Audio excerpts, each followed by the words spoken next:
નમસ્કાર મિત્રો, આજે આપણે આવી પહોંચ્યા છે સોનગઢ તાલુકાના ટોકરવા ગામે વિશ્વ આદિવાસી દિવસ 9મી ઓગસ્ટ 2025 અને આજના દિવસે સોનગઢ તાલુકામાં એક બીજી પ્રતિમા ભગવાન બિરસા મુંડાની જે સ્થાપના થઈ છે ટોકરવા ગામે.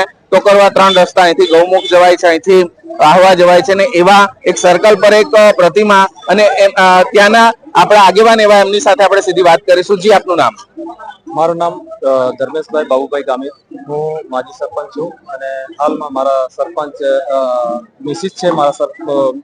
આજ ટોકરા ગામના સરપંચ શ્રી સવિતાબેન જે મારા મિસિસ છે. અને આજે આ ટોકરા ગામમાં જે બિરસા મુંડા ભગવાનની મૂર્તિ જે સ્થાપના કરવામાં આવી, ખૂબ જ આનંદ થાય છે કે મારા ગામની અંદર આ મૂર્તિનું અનાવરણ કરવામાં આવ્યું.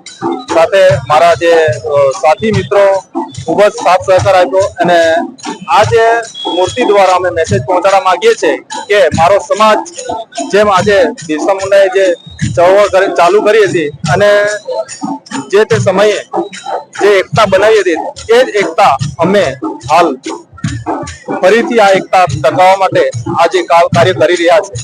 વિશ્વ આદિવાસી દિવસે ખાસ કરીને મોટી સંખ્યામાં યુવાનો જોડાયા છે.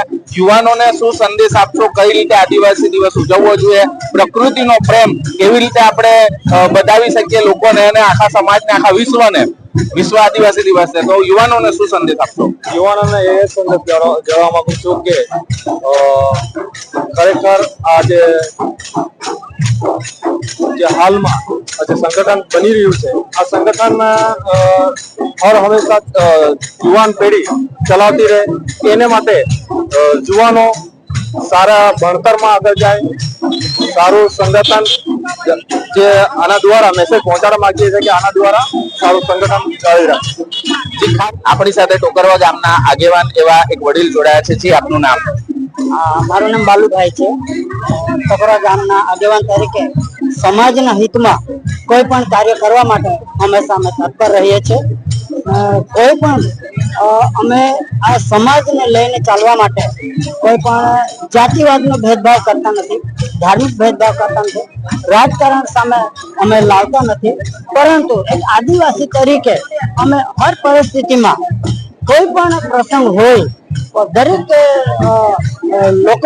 લોકો સુધી પહોંચીને અમે એક આગેવાન તરીકે એક સેવા પૂરી પાડીએ છીએ. આજના દિવસે શું સંદેશ આપશો વડીલોને, યુવાનોને, આદિવાસી સમાજને?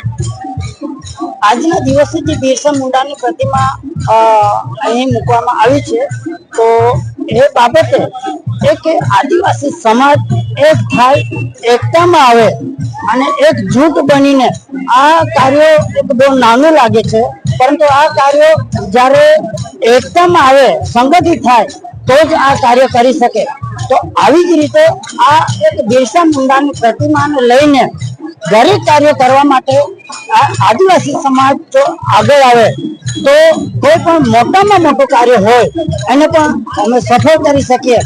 એના માટે આજના યુવાનો જે ગલત દિશામાં જાય છે, એક વ્યસન તરફ જાય છે, કોઈક મોબાઈલથી ગલત રસ્તા પર જાય છે, કોઈક કામ ધંધો છોડીને એક ખોટા ટાઈમને વેસ્ટેજ કરે છે, એ સંદેશ અમે આપવા માંગીએ છીએ. આ અમે બિરસા મુંડાના પ્રતિમાને ધારણ કરીને એક સંગઠિત કરીને કે આદિવાસી સમાજ સુધરે, ઉપર આવે, કામ ધંધો રોજગાર મહેનત કરે અને ગલત દિશામાં ના જાય, એના માટે અમે આ સમાજને આ સંદેશ આપવા માંગીએ છીએ. પ્રથમ તો જય આદિવાસી બેન, અને આજે આપ ટોકરવા ગામના સરપંચ શ્રી તરીકે અહીંયા જોડાયા છો.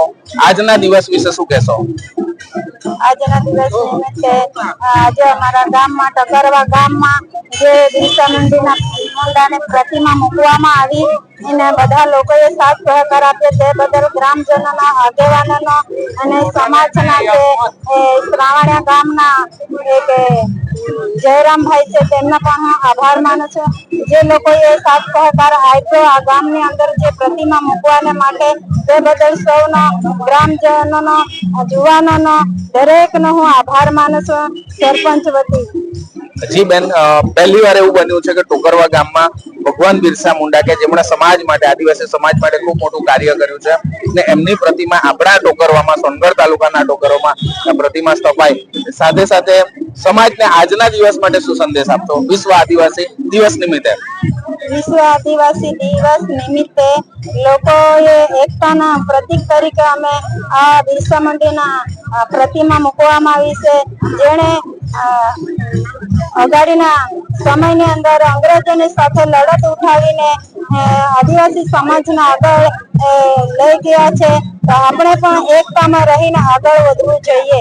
જી બિલકુલ, ધન્યવાદ. ટોકરવા ખાતે છીએ અને ખાસ કરીને આગેવાન મિત્રોએ તો એમના મંતવ્યો જણાવ્યા જ, પણ આજના વિશ્વ આદિવાસી દિવસના દિવસે આજનું જે જનરેશન છે, આજની જે યુવા પેઢી છે, એ શું કહે છે એ સાંભળીએ. સીધા આપણે વાત કરીશું. જી, આપનું નામ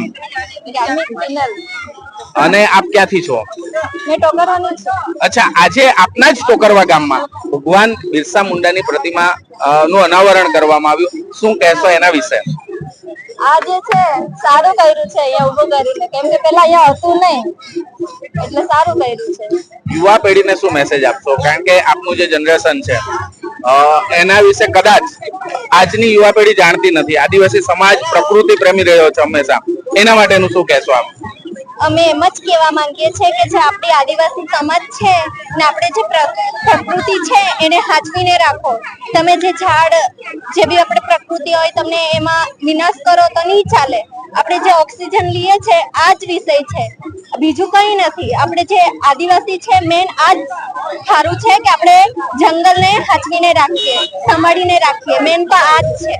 બિલકુલ બેન, આપણે જયારે વાત કરી છે હાલ કેદારનાથની જે પરિસ્થિતિ છે ત્યાં પણ જંગલ, જમીન, જળ અને પોતે વિજ્ઞાન પણ કબૂલી રહ્યું છે કે ગ્લોબલ વોર્મિંગના કારણે આ બધી આપદાઓ આવી રહી છે. આજે એક આખે ગામ ત્યાંથી વહી ગયું કેદારનાથની અંદર. આપણો જે વિસ્તાર છે, આપણા સમાજને પ્રકૃતિ, પર્યાવરણ બચાવવા માટે શું મેસેજ આપશો એક યુવા તરીકે આપ? એમ તો કઈ કહેવા નથી માંગતી, એમ જ કેવું છું કે આપણે જે આ પ્રકૃતિ ની હોય તો આપણે કઈ કરી નથી શકતા. એમ જ કહેવા માંગુ છું, બીજું તો કઈ નથી. જી, પોલીસ બંદોબસ્ત વચ્ચે આપ જોઈ રહ્યા છો કે પોલીસની જે કામગીરી છે, વિશ્વ આદિવાસી દિવસ છે આજે અને યુનો દ્વારા ઘોષિત આ વિશ્વ આદિવાસી દિવસમાં પોલીસનો ખૂબ મહત્વનો રોલ છે. તાપી પોલીસ સવારથી લઈને લગભગ આગોતરા પ્લાનિંગ પણ હશે, ખૂબ જ મહેનત કરી રહી છે અને જરા પણ અનિચ્છનીય એવો કોઈ બનાવ બને એના માટે તૈનાત છે તાપી પોલીસ. અને તાપી પોલીસની કામગીરીને પણ સેલ્યુટ કરવું પડે, સલામ કરવું પડે, કારણ કે એક આ જે તહેવાર છે ફક્ત આદિવાસી સમાજનો નથી, જેટલા પણ અહીંયા રહે છે તાપી જિલ્લામાં એના માટેની છે. તો તાપી પોલીસની કામગીરીને પણ આપણે સલામ કરીશું. અને આપ જોઈ રહ્યા છો કે તૈનાત છે, જરા પણ એક નહીં, બે નહીં, પણ ઘણી બધી બેન્ડ પાર્ટીઓ આવી છે અને એ બેન્ડ પાર્ટી અને આટલી બધી મેદની આખા જિલ્લાની મોસ્ટ ઓફ ઘણા વર્ષોથી એવું થાય છે કે સોનગઢ ખાતે વધારે પબ્લિક થતી હોય છે, તો એને કંટ્રોલ કરવા માટે તાપી પોલીસ હર હંમેશ તૈયાર હોય છે અને એ આજના દિવસે પણ દેખાયું છે. કોઈ પણ અનિચ્છનીય બનાવ ન બને તે માટે પોલીસ તંત્ર પણ સચેત અને સાવચેત છે. જોઈ શકો છો કે આ બેન્ડ પાર્ટી છે કે રાણીઅંબા ફાટક થી લઈને છેક સોનગઢ સુધી જયારે પહોંચી રહી છે ત્યારે જરા પણ અવ્યવસ્થા ન જણાય અને કોઈ અનિચ્છનીય બનાવ ન બને તે માટે થઈને આખો સમાજ, યુવાનો આપ મોટી સંખ્યામાં જોઈ રહ્યા છો કે આ તરફ જઈ રહ્યા છે. બેન્ડ પાર્ટી એક નહીં, બે નહીં, ઘણી બધી બેન્ડ પાર્ટીઓ છે અને ત્યારે જય આદિવાસીના નારા સાથે, જય જોહારના નારા સાથે વિશ્વ આદિવાસી દિવસ ત્યારે ઉજવાઈ રહ્યો છે. ઘણા બધા યુવાનો અહીંથી જઈ રહ્યા છે. આપણે એક યુવાનોને આપણે વચ્ચે રોકીશું, પણ એમની સાથે વાત પણ કરીશું અને એમના વ્યૂ પણ જાણીશું. આપણી સાથે યુવાનો જોડાયા છે. ક્યાંથી આવો છો મિત્ર? કીકાકુઈથી આવ્યા છે. અને શું છે આજે? આદિવાસી દિવસ છે. અને જયારે યુનો દ્વારા ઘોષિત આ વિશ્વ આદિવાસી દિવસ છે, મોટી સંખ્યામાં આખો તાપી જિલ્લો જયારે અહીંયા આવે છે, નામ આપનું જાણી લઈએ. શું યુવાનો માટે શું મેસેજ છે આજના દિવસે? ખુશીના દિવસ છે, ખુશીના દિવસ છે અને આદિવાસી વિશ્વ દિવસ છે આજ. બિલકુલ.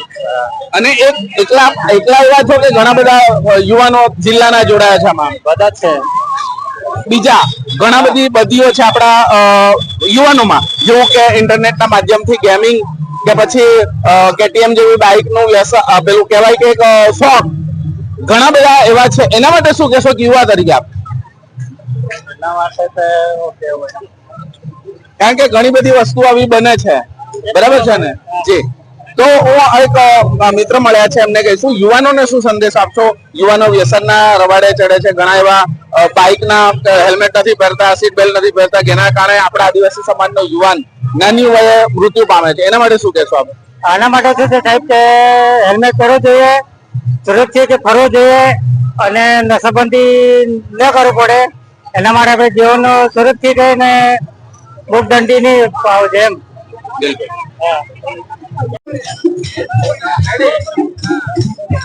આ છે આપણી સંસ્કૃતિ, આ છે આપણો આદિવાસી સમાજ.